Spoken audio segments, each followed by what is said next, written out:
yo tengo entendido que a través de la Asociación Dominicana de Psicología Perinatal y ciertos acuerdos hace, creo que poco más de un año, ¿verdad? Que Más o menos. existe un salón colibrí. ¿Tú podrías más o menos explicarle al público en qué consiste, cuál es el propósito de este salón o qué significa?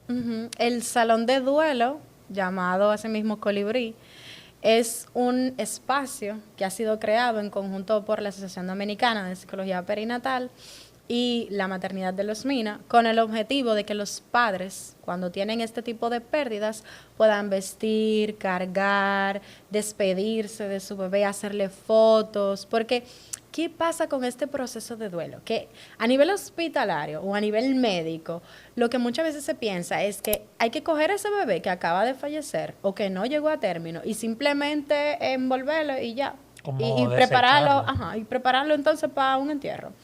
Pero la realidad es que de lo que vemos en el proceso de duelo perinatal y lo que se recomienda, de hecho, es porque lo hacemos incluso cuando fallece un familiar, una persona adulta.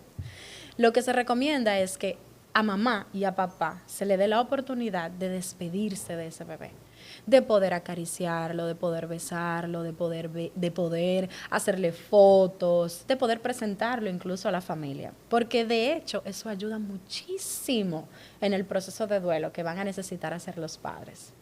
No es lo mismo que tú simplemente agarres y le quites ese bebé a esos padres, a que tú le des la oportunidad de despedirse. Entonces, el salón de duelo Colibrí está creado justamente para eso, para poder de alguna manera como darle una despedida íntegra a los padres de su bebé, para poder hacer esa adaptación a esa pérdida, esa resolución del duelo que se necesita hacer, pero en la intimidad, en la tranquilidad y donde puedan tener como ese espacio para ellos que de alguna manera represente como un recuerdo, porque una pérdida no se olvida, sin importar el tiempo que haya transcurrido o el tipo de pérdida que sea, pero justamente como para poder ayudarlos en el proceso. O sea, y a mí esa iniciativa me encantó justamente por eso, porque muchas veces lo que se ve es que simplemente te lo llevan 5 minutos y ya, tú te despides de tu bebé, un bebé que tú tenías en tu vientre durante mucho tiempo probablemente. Entonces, como que este tipo de iniciativas son tan buenas porque van humanizando más el duelo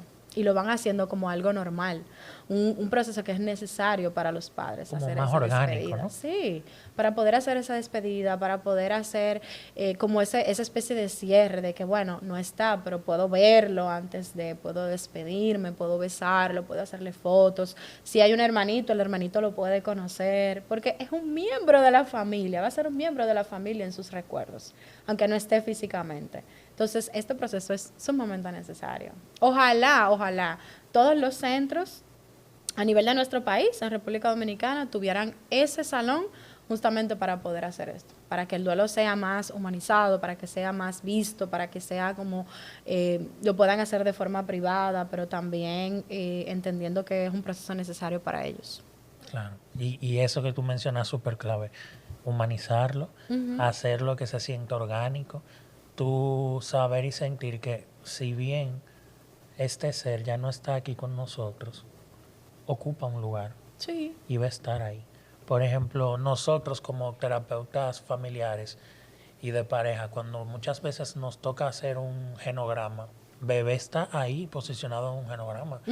Bebé puede ser el inicio de, por ejemplo, eso ustedes pueden buscarlo en el Instagram de Joanny, que tuvo un conversatorio con otra colega de nombre Perla Disla, un conversatorio chulísimo sobre depresión postparto, me parece, que ahí ustedes también pueden empaparse un poco más acerca de muchos de estos elementos que ocurren justo después de Sí. traer este bebé. Entonces, el ser humano con el duelo le ocurre algo muy curioso, que es que nosotros lo ritualizamos. Sí. Entonces, el ritualizar el duelo nos permite como entenderlo como un proceso y llevarlo como un proceso. Sí, de hecho.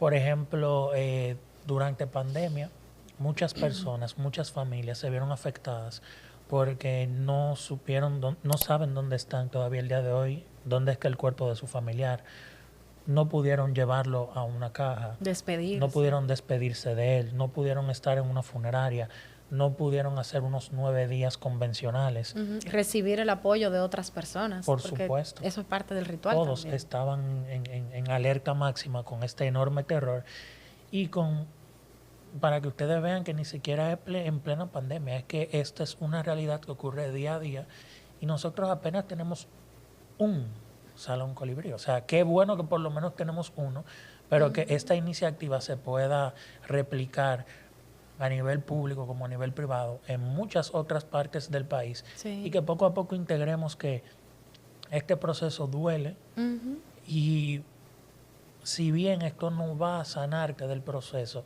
te alivia y te hace sentir que ese ser estuvo ahí y va a significar muchísimo para ti. Que una de las cosas que nosotros, por ejemplo, vemos ya a nivel del proceso de intervención de este tipo de duelos, es que se invita a mamá cuando ha sido un bebé de poco tiempo. Una de las cosas que hacemos es tratar de que mamá le ponga un nombre, que pueda nombrar a ese bebé, porque el nombrarlo de alguna manera le permite como conectar con el hecho de que sí, tú tuviste un bebé. Y aunque haya sido por poco tiempo, su cuerpo incluso tiene la capacidad de poder recordar de que en algún momento estaba embarazada, de que en algún momento, o sea, se ha comprobado a través de investigaciones y estudios que, por ejemplo, mujeres que han tenido un embarazo que llegó a término, que ese bebé nació, una pérdida, otro embarazo, en unos procesos de evaluaciones se puede identificar que mamá en algún momento tuvo más de un embarazo, aunque haya sido una pérdida. Entonces, porque el cuerpo de alguna manera es como si guardara la memoria de ese embarazo, de esa concepción que se dio.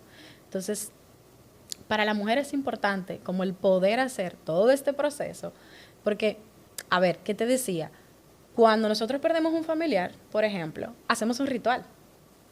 Y ese ritual de alguna manera permite el poder, en cierto sentido, como llevar el proceso de duelo de una forma más sana, de una forma como más clara para el individuo. Entonces, esta sala de duelo también de algún modo te permite como hacer también un ritual del proceso. Un ritual que también es necesario para tú no solamente poder nombrarlo, no solamente saber que estuvo, sino también poder despedirte, poder avanzar, poder entender que sí, en algún momento tú puedes concebir otra vez, tú puedes tener otro bebé, pero que ese bebé para ti va a seguir siendo tu bebé, va a seguir siendo importante y va a tener de algún modo como una parte de tu vida, una parte en tu historia, que no se va a borrar, porque algo que tenemos que tener bien claro es que los duelos no se superan, ni se olvidan tampoco. Tal cual. No se olvidan. Ese proceso de duelo por el que se pasa, sobre todo cuando se pierde un hijo, que es una de las pérdidas más desgarradoras, eso usted lo va a recordar hasta aún teniendo nietos. Te vas a acordar de ese bebé que en algún momento no pudo nacer, o que en algún momento lo tuviste solamente por unos días, o por unas semanas, o por unos meses, y luego ya no estuvo. Es tan doloroso que de hecho se les reconoce como el duelo sin nombre. Sí. Porque incluso tú puedes escuchar del huérfano, tú puedes escuchar del viudo, puedes escuchar del divorciado, pero no hay un nombre para un duelo. No tiene un nombre. Es tan significativo que no tiene un nombre. Y recuerden siempre que perder a un hijo no es solamente tú haberlo visto hasta los 18 años que ocurriera algo, no es que tú lo hayas visto hasta los 3 años que ocurriera algo. Desde la concepción ya hay una perspectiva de duelo. Sí. Y esto es lo que en muchas ocasiones lo hace tan complejo y que se vea como un duelo muy invisible. De hecho lo es. Invisible, silencioso. Y es como te decía hace un momento, te sorprendería la cantidad de personas que han pasado por esto y que nunca han hablado de ello. Y tú te das cuenta, ¿sabes cómo? Si tú en algún momento pasas por ello y empiezas a mencionarlo, empiezas a decirlo, entonces las demás personas te dicen, yo también he pasado por eso. Justamente porque al ser tan silencioso, al ser un duelo invisible, al ser un duelo no reconocido, es como todo el mundo lo guarda en silencio. Un elefante. La pareja lo vive, la pareja lo sufre, pero no lo comparte hacia afuera.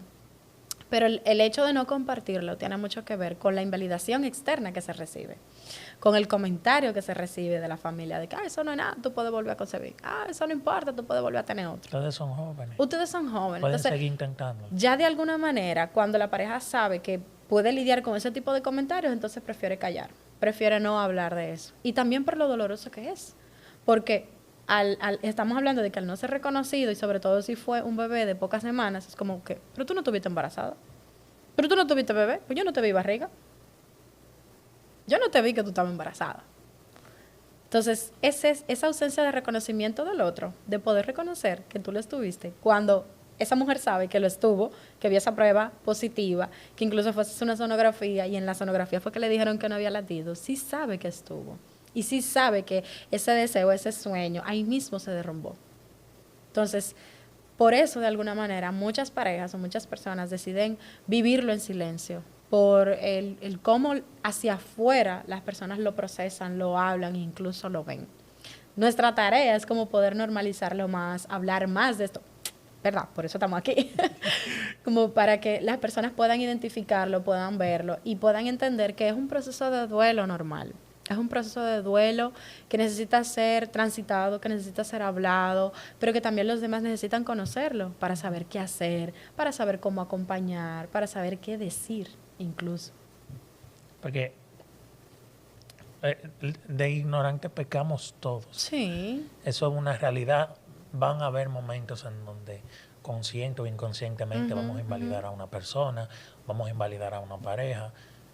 Dicen así, precisamente creo que es un refrán que dice que la ignorancia es atrevida, precisamente por eso. Entonces, también tenemos que tomar en cuenta como sociedad en qué cosas nosotros podemos ir ajustándonos y en qué cosas nosotros podemos ir cambiando para que poco a poco esto se normalice, como bien menciona Joanny, y que yo sienta que no lo quiero hablar porque no es el momento de hablarlo, a que yo sienta que no lo puedo hablar porque tengo miedo a la respuesta del otro.